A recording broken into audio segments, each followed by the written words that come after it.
नमस्कार मित्रों, ज्ञान गंगा चैनल में आप सभी का स्वागत है। मैं वंदना श्रीवास्तव आज आप सबके समक्ष पुनः एक नई कहानी लेकर उपस्थित हुई हूँ। आशा करती हूँ कि आप सभी को यह कहानी अवश्य पसंद आएगी। कहानी का शीर्षक है बदलते रिश्ते। मित्रों, भोजपुरी में एक गीत है, शायद आप सबने सुना ही होगा। कहे के त सबे केहू आपन, आपन कहावे वाला के बा। तो आइए प्रारंभ करती हूँ ये कहानी। यह कहानी है मिर्ज़ापुर ज़िले के एक छोटे से कस्बे की। वहाँ एक संजय सिंह नाम के व्यक्ति रहते थे जो पेशे से क्लर्क थे तथा उनकी पत्नी दुर्गावती थी जो सरल स्वभाव की थी तथा गांव में एक अच्छी प्रतिष्ठा थी। क्लर्क साहब के एक पुत्र अंकुर जो 8 वर्ष का था तथा एक पुत्री थी जिसका नाम अनुष्का था और 14 वर्ष की थी। घर द्वार हर चीज़ की सुख समृद्धि थी, किसी चीज़ की कोई कमी नहीं थी। पूरा परिवार खुशहाल था, लेकिन क्लर्क साहब की पत्नी दुर्गावती को कैंसर की बीमारी थी जो सिर्फ क्लर्क साहब और उनकी पत्नी को ही मालूम था। दवा रोज़ लेती थी तो उनके बच्चे उनसे पूछते थे कि माँ, तुम किस चीज़ की दवा खाती हो? तो उनकी माँ ने साधारण बीमारी बताकर टाल दिया करती थी। एक दिन लगभग सुबह के 10 बजे की बात है। बच्चे स्कूल गए हुए थे और क्लर्क साहब ड्यूटी पर। घर पे कोई भी नहीं था। अचानक क्लर्क साहब की पत्नी हालत खराब हो गई। वो चीखने चिल्लाने लगी। आसपास के लोग जुट गए और उन्हें गांव के अस्पताल में भर्ती कराया गया। कुछ राहत हुआ, फिर घर आ गए। उसी वक्त क्लर्क साहब भी आ गए। भीड़ देखकर हैरान हुए। सभी लोग उनकी पत्नी को घेर कर जो बैठे थे। उनकी पत्नी चौकी पर लेटी थी। कोई पानी दे रहा था तो कोई दवा। इतने में बच्चे भी स्कूल से आ गए। वो भी हैरान हुए। तब उनके पिता ने उन्हें किसी प्रकार बहला दिया। कुछ दिनों बाद दीपों का त्योहार दीपावली आई तो शाम को बच्चों ने गांव के बच्चों के साथ पटाखे तथा फुलझड़ी जलाकर आनंद ले रहे थे। अचानक उनकी पत्नी बेहोश होकर गिर गईं और वे जीवन जीने की उम्मीद छोड़ती जा रही थी। उन्होंने अपने पति और बच्चों को पास में बुलाकर उनसे कुछ देर बातें की और फिर वही हुआ जिसका डर था। वे हमेशा के लिए दुनिया से अलविदा कह गई। उनका अंतिम संस्कार किया गया। क्लर्क साहब बच्चों को लेकर बहुत चिंतित थे। गांव वाले उनको समझा बुझा रहे थे कि वो चिंता ना करें, माना कि घर में बहुत बड़ी परेशानी आ गई है। जहां वो आराम से ड्यूटी पर जा रहे थे, वहीं अब बच्चों को स्कूल भेजने के बाद ड्यूटी पर जाते हैं। वहाँ उनका मन नहीं लगता था। पत्नी की याद आती थी तथा बच्चों की फिक्र होती थी।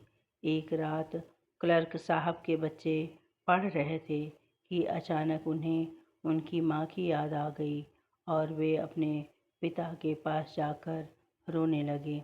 क्लर्क साहब के भी आंखों में आंसू आ गए। उन्होंने उन्हें समझाया बुझाया। दूसरे दिन वे ड्यूटी पर चले गए। ऑफिस में बैठे बैठे वे सोच रहे थे कि अचानक उनके मन में एक विचार आया कि क्यों न वे दूसरी शादी कर लें। उनकी उम्र महज 40 साल ही थी। उन्होंने ड्यूटी से छुट्टी ली और तुरंत घर आए। फिर गांव के लोगों को बुलाकर अपने शादी की बात रखी। कुछ लोग उनके इस फैसले से सहमत थे तो कुछ लोगों ने उनके इस फैसले का विरोध किया। क्लर्क साहब ने अंततः घर की हालात को देखते हुए शादी करने का फैसला ले ही लिया। इससे उनको नई पत्नी मिल जाएगी और बच्चों को देखभाल करने के लिए नई माँ। ऐसा सोचकर क्लर्क साहब खूब धूमधाम से अपनी शादी कर ली। उनकी नई पत्नी का नाम संगीता था। सुहाग रात की रात दोनों पति पत्नी बातें कर रहे थे। क्लर्क साहब ने अपने पत्नी से वादा करवाया कि वे उनके बच्चों की देखभाल करेंगी। उनकी पत्नी संगीता ने भी वादा किया और उसे बखूबी निभाया भी। क्लर्क साहब को ड्यूटी तथा बच्चों को स्कूल भेजने की व्यवस्था करना शुरू कर दी। अर्थात संगीता एक अच्छी गृहिणी बनने की कोशिश करने लगी और कुछ हद तक सफल भी हुई। एक शाम लगभग 8 बजे के करीब घर में क्लर्क साहब व उनका पूरा परिवार मौजूद था। उनकी पत्नी संगीता खाना बना रही थी कि अचानक उनके पेट में दर्द होने लगा। उनको तुरंत ही पास के अस्पताल में भर्ती कराया गया। बहुत देर होने लगी। सभी लोग परेशान थे कि अचानक डॉक्टर साहब वार्ड से बाहर आए और क्लर्क साहब को बेटे होने की खुशखबरी दी। सभी लोग खुश थे। धूमधाम से घर में सोहर गीत मंगल हुआ। गांव में बेटा होने पर भोजपुरी गीत गाते हैं, जैसे धन धन भाग ललनवा तुलेहल जनमवा हो, ललना उतरल हमरे अंगनवा गगनवा के चनवा हो। माई अकेली सजावेली बाबू के खिलावेली हो, ललना तोहरा के अचरा में भरी के सो हरवा सुनावेली हो। तो इस खुशी के अवसर पर मिठाइयाँ बांटी गई। इसी तरह समय बीतता गया और संगीता का बेटा अनुपम भी बड़ा हुआ। अपने बड़े भाई बहन के साथ खेलने तथा स्कूल आने जाने लगा। एक रात जब क्लर्क साहब और उनकी पत्नी अपने बेडरूम में सो रहे थे, क्लर्क साहब सो गए थे और उनकी पत्नी संगीता जगी हुई थी और सोच रही थी कि मेरे पति का इतना बड़ा जायदाद है, पैसे, और इनके 2 वारिस हैं, क्यों ना एक ही वारिस हो और वो भी मेरा बेटा। मतलब उसके मन में पाप समा गया। सुबह हुई। संगीता नाश्ता तैयार करने के बाद अपने पति के साथ सोफे पर बैठी और डरते डरते अपने मन की बात रखी कि इतने बड़े जायदाद में से थोड़ा बहुत उनके पहले बेटे अंकुर को दे दिया जाएगा और बाकी सब अनुपम के नाम हो जाएगा। क्लर्क साहब सोफे से उठ खड़े हुए। उनका चेहरा गुस्से से लाल था। उन्होंने अपनी पत्नी को डांटा और खूब खरी खोटी सुनाई, क्योंकि क्लर्क साहब अपने पहले बच्चों से बहुत प्यार करते थे। इतने में बच्चे भी स्कूल से आ गए। क्लर्क साहब घर से बाहर चले गए, लेकिन उनकी पत्नी संगीता के मन में पाप समा चुका था। अपने सौतेले बच्चों को देखकर अब वे चिढ़ने लगी, उनके साथ बुरा व्यवहार करने लगी, उनको समय से खाना नहीं देती, उनको स्कूल न भेजकर घर का काम भी करवाती। उनको अपने पिताजी से यह बात कहने से मना करती थी और धमकियां भी दी थी कि यदि वे उनसे कुछ कहेंगे तो मार खाएंगे। लेकिन यह सब पास की एक बूढ़ी महिला रोज़ देखती थी और गांव में औरतों से यह सारी कहानी बताती थी। एक दिन फिर वही बूढ़ी महिला देख रही थी कि अंकुर और अनुष्का की सौतेली माँ उनसे कपड़े धुला रही है और डांट भी रही थी। बूढ़ी महिला से देखा नहीं गया और उसको टोक दिया। संगीता ने बूढ़ी महिला को साफ साफ मना कर दिया कि वे मेरे घर के मामलों में टांग न अड़ाएं। बूढ़ी महिला वहाँ से नाराज होकर चल दी। ठीक उसी समय क्लर्क साहब ड्यूटी से घर आ रहे थे। बूढ़ी महिला ने यह देख उनको वहीं रोक लिया। क्लर्क साहब अपनी मोटरसाइकिल को रोकी। बूढ़ी महिला ने उनसे सारी कहानी सुनाई। क्लर्क साहब गुस्से से लाल होकर घर पहुंचे। उनकी पत्नी पानी लेकर आई। क्लर्क साहब गुस्से से भरे होने के कारण पानी नहीं पिया। उन्होंने अपने बच्चों को बुलवाया। उनकी पत्नी बहाने बनाई कि वे सो रहे हैं। तब क्लर्क साहब खुद उन्हें ढूंढने लगे। उस समय उनके बच्चे बाथरूम में अपने कपड़े धो रहे थे। क्लर्क साहब ढूंढते ढूंढते बाथरूम के पास पहुँचे तो बच्चे उन्हें देखकर रोने लगे। उन्होंने रोते हुए अपने पिताजी से सारी करतूत बताई। यह सब सुनकर क्लर्क साहब का गुस्सा फूट पड़ा। उन्होंने अपनी पत्नी को बहुत मारा पीटा, फिर उसे उसके मायके भेज दिया। संगीता अपने बेटे अनुपम को लेकर अपने मायके चली गई। वहाँ जाकर अपने घर वालों से पति के द्वारा पीटे जाने की बात बताई, लेकिन यह नहीं बताई कि उसे किस कारण से पीट करके घर से निकाला गया है। दूसरे दिन संगीता के पिताजी और भाई समझौते के लिए क्लर्क साहब के घर गए। समझौता हुआ। क्लर्क साहब ने अपनी पत्नी की सारी करतूतों के बारे में उन लोगों को बताया। संगीता के पिताजी और भाई घर आए और संगीता को बहुत समझाया बुझाया, फिर उसे उसके ससुराल पहुंचा दिया। संगीता ने अपने पति से माफ़ी मांगी। क्लर्क साहब ने भी अपनी पत्नी को माफ़ कर दिया। फिर सलाह दिया कि जीवन में फिर कभी ऐसी गलती नहीं करे। संगीता ने ऊपरी मन से कह दिया कि वह ऐसा नहीं करेगी, लेकिन संगीता के मन में जो था उसने उसे मिटने नहीं दिया।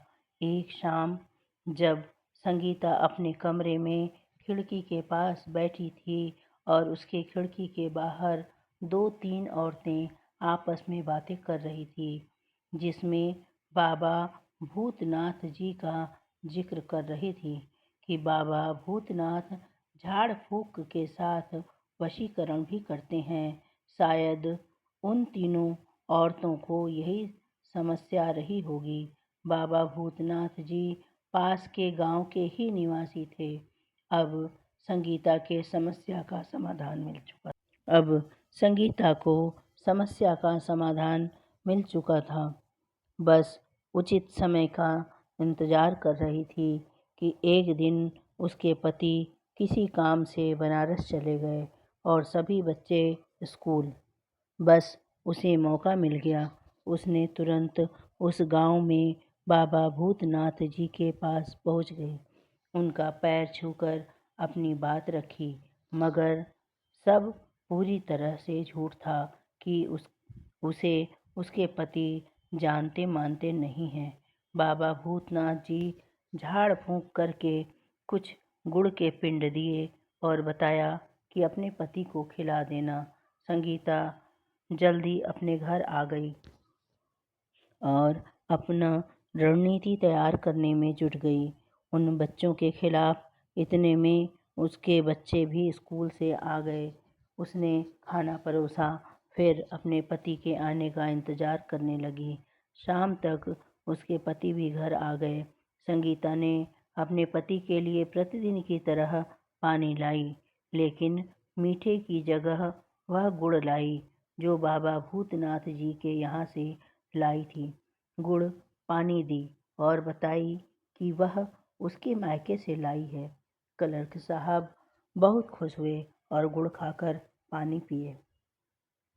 अगले दिन क्लर्क साहब के तीनों बच्चों के स्कूल में फीस वसूली हो रही थी, जिसमें सबका पैसा जमा था और क्लर्क साहब के बच्चों की फीस बाकी था। अध्यापक जी बोले कि जल्दी जमा करा दें, अन्यथा उन्हें स्कूल से निकाल दिया जाएगा। बस फिर क्या था, संगीता को यह जांच करने का मौका मिल गया कि बाबा भूतनाथ जी की दवा का असर हुआ है या नहीं। रात को भोजन के समय उसने बताया कि उनके तीनों बच्चों के स्कूल में फीस जमा करना है। फिर सोते समय पति से बोली कि सिर्फ मेरे बच्चे का फीस जमा करें, अंकुर और अनुष्का का नहीं। सुबह हुई, क्लर्क साहब बच्चों के साथ स्कूल गए। बच्चों को कक्षा में भेजकर खुद प्रधानाचार्य के दफ्तर में चले गए और सिर्फ अपने छोटे बेटे की फीस जमा किया, अंकुर और अनुष्का का नहीं। दूसरे दिन जब क्लर्क साहब के बच्चे स्कूल गए तो प्रधानाचार्य जी ने अंकुर और अनुष्का को स्कूल से घर भेज दिया। दोनों बच्चे घर आकर अपनी सौतेली माँ से कहकर रोने लगे। उनकी सौतेली माँ ने साफ साफ कह दिया कि वे अपने पिताजी से कहें, हमसे नहीं। संगीता का पहला षड्यंत्र कामयाब हुआ। वह मन ही मन बहुत खुश हुई। उसके बाद से संगीता ने अपने पति का कान भरना शुरू कर दिया और क्लर्क साहब संगीता की हर बात को मानते चले गए। मतलब क्लर्क साहब अपनी पत्नी के गुलाम बन गए। एक दिन फिर से अंकुर और अनुष्का को स्कूल से घर भेज दिया गया। दोनों घर पर आ गए। उस दिन क्लर्क साहब भी घर पर ही थे। दोनों बच्चे अपने पिताजी से स्कूल की फीस भरने को कहा। क्लर्क साहब ने मना कर दिया और उन्हें पढ़ाई छोड़ देने की सलाह दी। अंकुर तो छोटा था, पर अनुष्का समझ गई और रोते हुए अपने कमरे में चली गई। एक रात जब सब सो रहे थे, अनुष्का और अंकुर अपने कमरे में थे तथा क्लर्क साहब, उनकी पत्नी और बेटा अनुपम एक ही कमरे में थे। अनुपम सो रहा था और दोनों पति पत्नी जग रहे थे और बातें कर रहे थे कि क्यों न अंकुर और अनुष्का को काट कर फेंक दिया जाए, न रहेगा बांस और न बजेगी बांसुरी। उन्होंने तैयारियां भी कर ली, लेकिन ईश्वर को कुछ और ही मंजूर था। सौभाग्य से अनुष्का शौचालय के लिए निकली थी, लेकिन अपने माता पिता की बातें सुनकर रुक गई और सारी बात अपने कानों से सुन लिया और बुरी तरह से घबरा गई। उसके आंखों में आंसू आ गए, लेकिन उसने जल्दी ही आंसू पोंछते हुए अपने भाई के पास दौड़ती हुई गई और उसे जगाकर दोनों रात को ही घर से गायब हो गए। भाई बहन दोनों भागते भागते रेलवे स्टेशन पर पहुंचे। वहां एक रेलगाड़ी आई जिसमें बैठकर वे दोनों चल दिए। उस उनको यह मालूम ही नहीं था कि यह गाड़ी कहाँ तक जाएगी। बस अपनी जान बचाकर भाग निकले। इधर क्लर्क साहब और उनकी पत्नी अनुष्का और अंकुर को काटने के लिए ढूंढ रहे थे, लेकिन वो दोनों कहीं नहीं मिले। दोनों पति पत्नी मन ही मन खुश थे। उधर अनुष्का और अंकुर की गाड़ी बनारस जाकर रुकी और वे दोनों वहीं उतर गए और वहां से पैदल चलने लगे और चलते चलते कुछ दूर शहर के फुटपाथ पर पहुंचे। वहां कुछ लोग सो रहे थे, वहीं पर वे दोनों भी सो गए।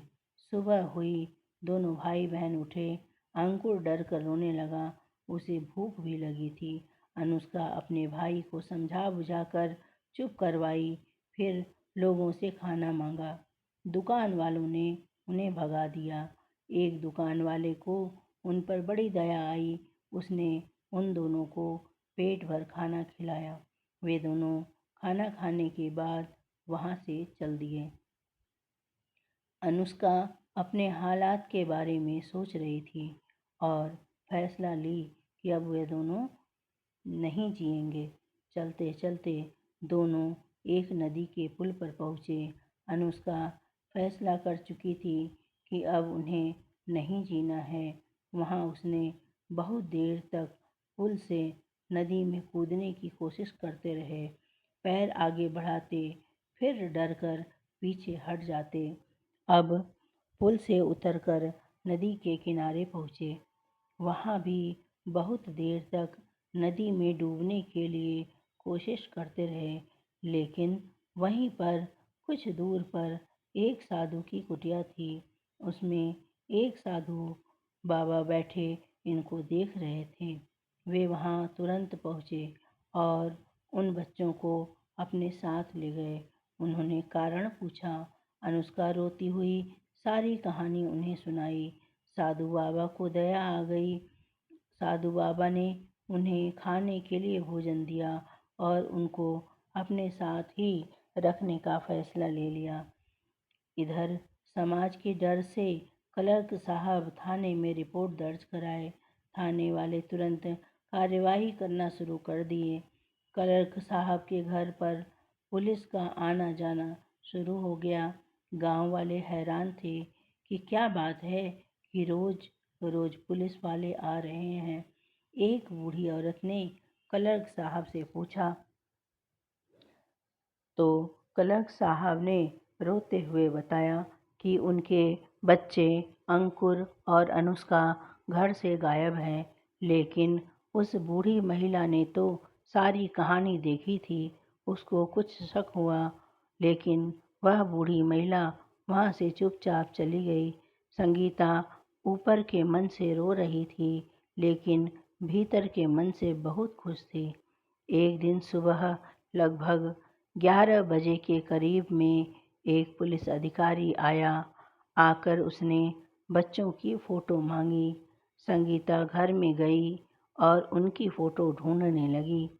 फ़ोटो तो मिला, पर संगीता ने उसे गैस चूल्हे पर जला दिया और बाहर आकर बोली कि उनकी कोई फ़ोटो है ही नहीं। फ़ोटो था, मगर स्कूल में किसी काम से लग गया है।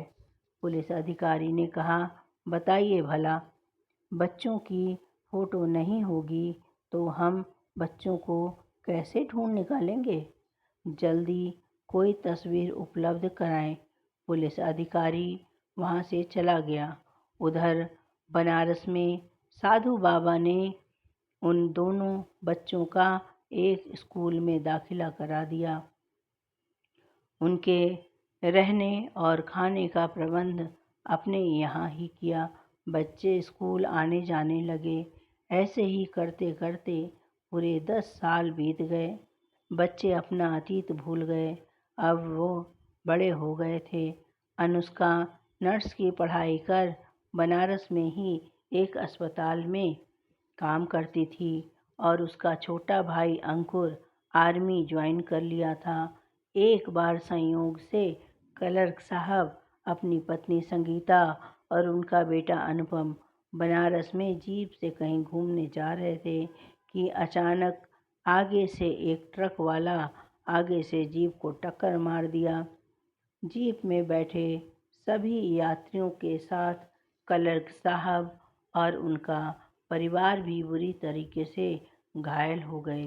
संयोग से उनको उसी अस्पताल में भर्ती कराया गया जिसमें उनकी बेटी अनुष्का नौकरी करती थी और संयोग से उनकी बेटी को ही उनकी सेवा करने का अवसर मिला। अनुष्का उन्हें देख आश्चर्यचकित हुई कि यह चेहरा तो जाना पहचाना सा लग रहा है। अनुष्का ने उन्हें पहचान लिया, लेकिन उस समय उसके माता पिता गंभीर रूप से घायल थे। जब उनके माता पिता को होश आया तो अनुष्का रोते हुए अपने माता पिता के पैर छुए। क्लर्क साहब और उनकी पत्नी संगीता ने पूछा कि तुम कौन हो बेटी, और क्यों रो रही हो, और हमारा पैर क्यों छू रही हो? हम तो तुमको जानते तक नहीं हैं।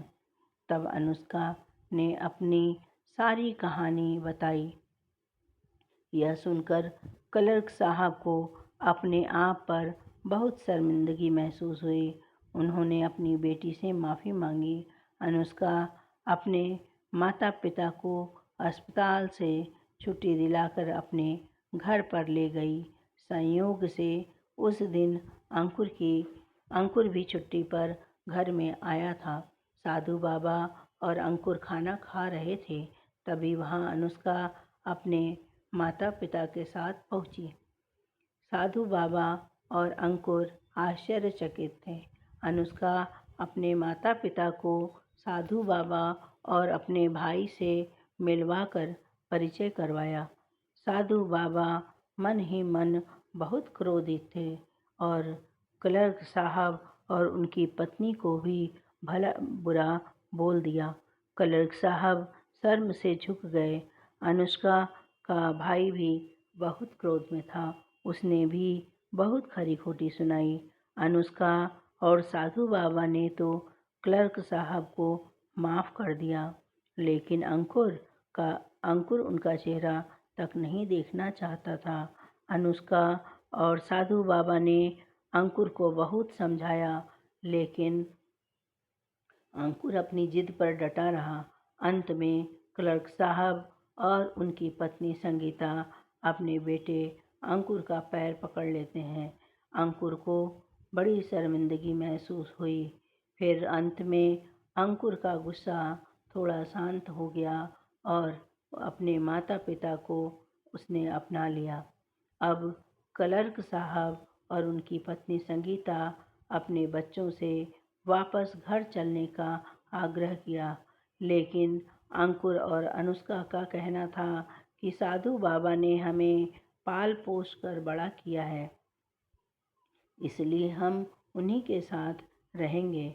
इन्हें छोड़कर हम कहीं भी नहीं जाएंगे।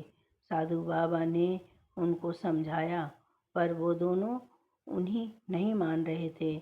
बहुत मुश्किल से जैसे तैसे करके साधु बाबा की बात माननी ही पड़ी और वे दोनों वहाँ से अपने गांव वापस लौट गए।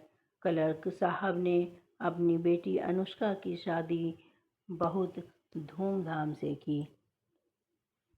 तो दोस्तों, कहानी यहीं पर समाप्त होती है। आप लोगों को ये कहानी कैसी लगी, कृपया कमेंट्स करके ज़रूर बताएं। यदि कहानी पसंद आई हो तो चैनल को लाइक और शेयर करें।